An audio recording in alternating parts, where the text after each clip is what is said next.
Hello guys, this is Ankur Kaushik and you are welcome on our channel UPSC accessible. आज का हमारा topic है variability in the net budget at the earth surface. ठीक है, क्या कह रहा है? हीट बजट के बारे में हमने पढ़ लिया।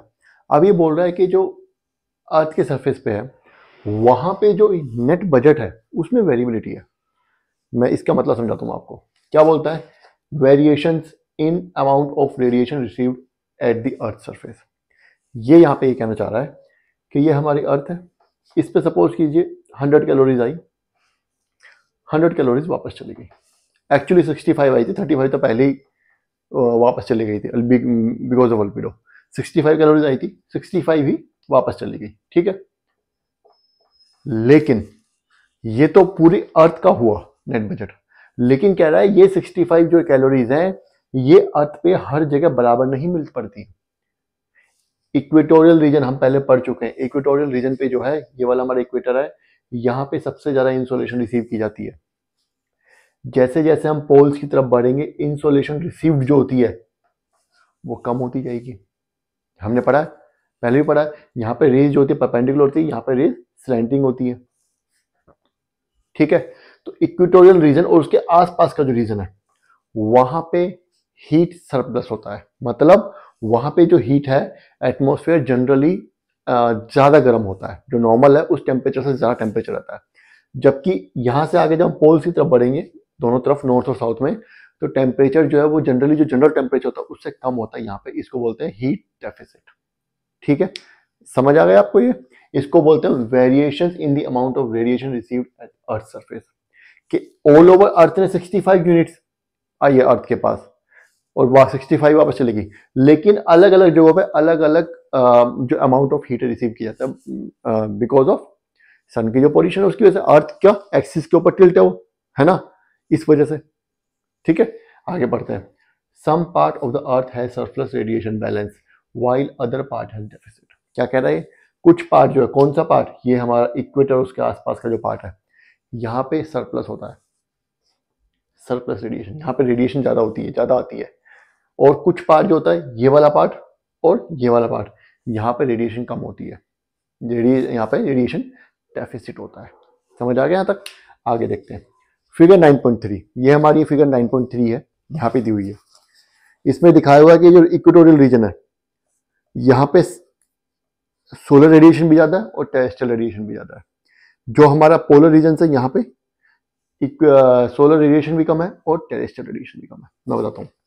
Figure 9.3 depicts the latitudinal variation in net radiation balance of Earth। यहाँ पे क्या है? Atmosphere system. क्या कह रहा है ये कि फिगर 9.3 में क्या दिखा रहा है? ये यहाँ पे सरप्लस है हीट का इक्वेटर पे, जीरो के ऊपर देखो। जैसे जैसे हम जीरो से दूर जाएंगे, जीरो से दूर जाते जाएंगे, वैसे वैसे एनर्जी डेफिसिट होता जाएगा, हीट डेफिसिट होता जाएगा, है ना। तो अर्थ का जो नेट रेडिएशनल बैलेंस है वो कम होता जाएगा। इसको उसने बोला एटमॉस्फेयर सिस्टम।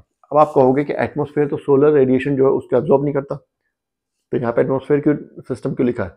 अरे एटमॉस्फेयर एब्जॉर्ब नहीं, सोलर रेडिएशन एब्जॉर्ब नहीं करेगा, लेकिन टेरेस्ट्रियल रेडिएशन तो एब्जॉर्ब करेगा ना। तो गर्म हो जाएगा कि नहीं हो जाएगा? इक्वेटर पे ये वाला जो रीजन हमारा इक्वेटर का, ये हमारा इक्वेटर है। अगर यहाँ पे टेरेस्ट्रियल रेडिएशन आई, ठीक है, इसने एब्जॉर्ब कर, अर्थ ने एब्जॉर्ब किया और फिर टेरेस्ट्रियल रेडिएशन भेजी। क्योंकि यहाँ पे इंसोलेशन ज्यादा है तो टेरेस्ट्रियल रेडिएशन भी ज्यादा होगी, तो एनवायरमेंट ज्यादा हीट अप होगा। यहाँ पे क्या होगा? यहाँ पे कम आएंगी, क्योंकि यहाँ पे इंसोलेशन ही कम है तो टेरेस्ट्रियल रेडिएशन भी कम होगी, तो एनवायरमेंट उतना हीट अप नहीं होगा, बल्कि एनर्जी डेफिसिट रहेगा, हीट डेफिसिट रहेगा। जितना नॉर्मल टेम्परेचर उससे कम टेम्परेचर रहेगा। ठीक है, नेक्स्ट लाइन क्या बोलता है? There is surplus of net radiation balance at 40 degree north and south and regions near the pole have a deficit. क्या कह रहा है? इक्वेटर से 40 डिग्री तक, नॉर्थ और साउथ दोनों। ये तो मैंने ऐसा बना दिया इस तरीके से, इक्वेटर से 40 डिग्री नॉर्थ एंड साउथ। यहाँ पे क्या होता है? यहाँ पे क्या बोलते हैं? सरप्लस होता है, surplus of net radiation balance. और पोल्स की तरफ, इससे आगे फिर यहां से आगे पोल्स की तरफ हीट डेफिसिट होता है, रेडिएशनल डेफिसिट होता है। इसमें भी दिखाया हुआ है, देखिए यहाँ पे लिखा हुआ है जीरो पे क्या हो रहा है, कितना 300 350 तक पहुंच रहा है सब क्या ये सोलर रेडिएशन। और इक्वेटर पे जो टेरेस्ट्रियल रेडिएशन है वो थोड़ी कम है। क्यों? क्लाउडीनेस की वजह से बताया था मैंने कि इक्वेटोरियल रीजन पे एटमॉस्फेयर सिस्टम जो वो ज्यादा गर्म नहीं होता। इक्वेटर का आसपास का ट्रॉपिकल रीजन है वहां पे ज्यादा गर्म होता है ना। इसलिए इक्वेटर पे इंसोलेशन तो पूरी आ रही है ऊपर, लेकिन नीचे टेरेस्ट्रियल रेडिएशन कम हो रही है थोड़ी सी कंपैरेटिवली। और फिर जो ट्रॉपिकल रीजन वहां पे फिर दोबारा बढ़ गई है, एटमॉस्फेयर वहां पे ज्यादा गर्म हो रहा है। और जैसे जैसे पोल्स की तरफ बढ़ेंगे वैसे वैसे कम होते जाएंगे दोनों, सोलर रेडिएशन भी और टेरेस्ट्रियल रेडिएशन भी। समझ आ गया? यहां तक हुआ? चलिए आगे बढ़ते हैं।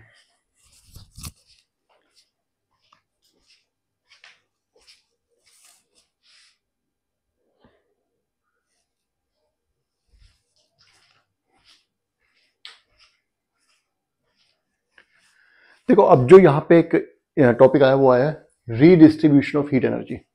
रीडिस्ट्रीब्यूशन मतलब ये कि अभी थोड़ी देर पहले हमने पढ़ा कि इंसोलेशन आती है अर्थ के ऊपर, इक्वेटर पे ज्यादा आती है। इक्वेटर से, ये हमारा अर्थ है, इक्वेटर पे मैक्सिमम इंसोलेशन आती है, ठीक है।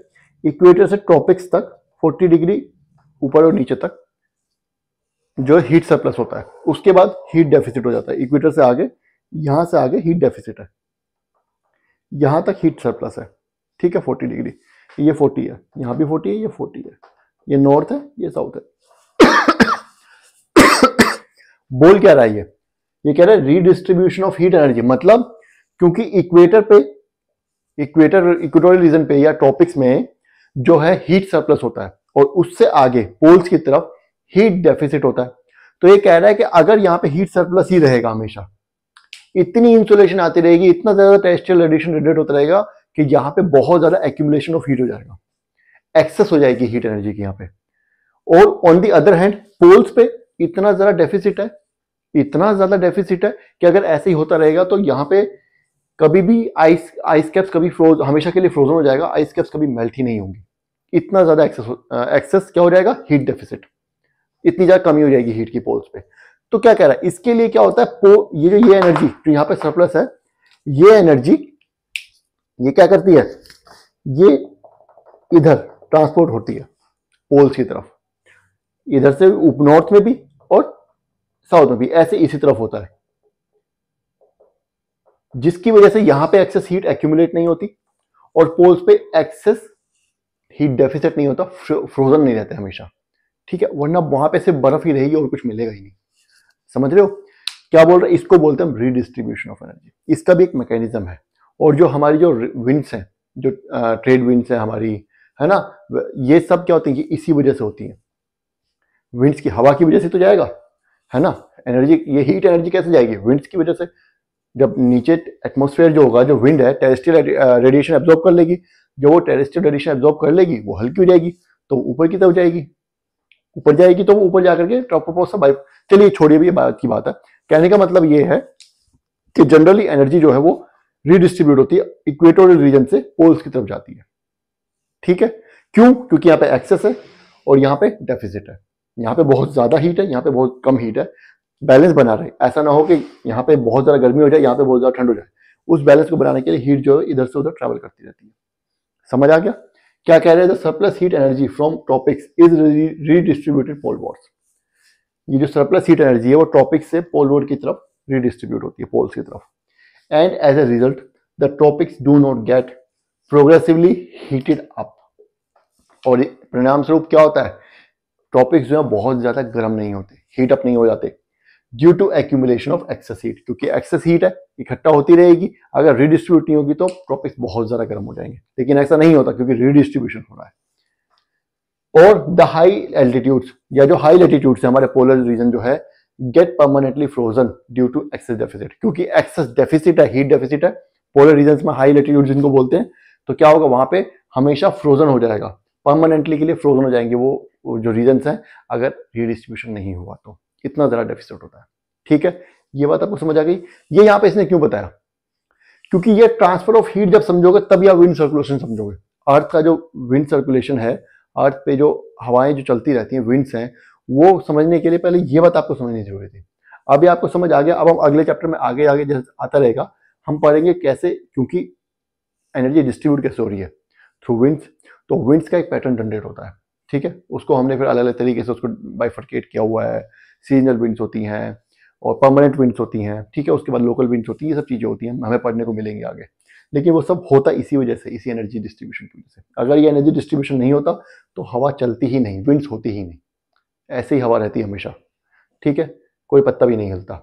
इसी एनर्जी डिस्ट्रीब्यूशन की वजह से, रीडिस्ट्रीब्यूशन की वजह से विंड्स चलती है, समझ गए, हॉरिजॉन्टल मूवमेंट जिसको हम बोलते हैं विंड, वो इसी वजह से होती है, ठीक है। तो यहाँ तक समझ आ गया, ये टॉपिक हमारा फिनिश हो गया। अब अगला क्या हमारा, अगला हमारा टेम्परेचर के बारे में। अब देखो दो चीज हो गई हैं, सोलर रेडिएशन हो गया, हीट बैलेंस हो गया, अब टेम्परेचर पे आ जाएंगे।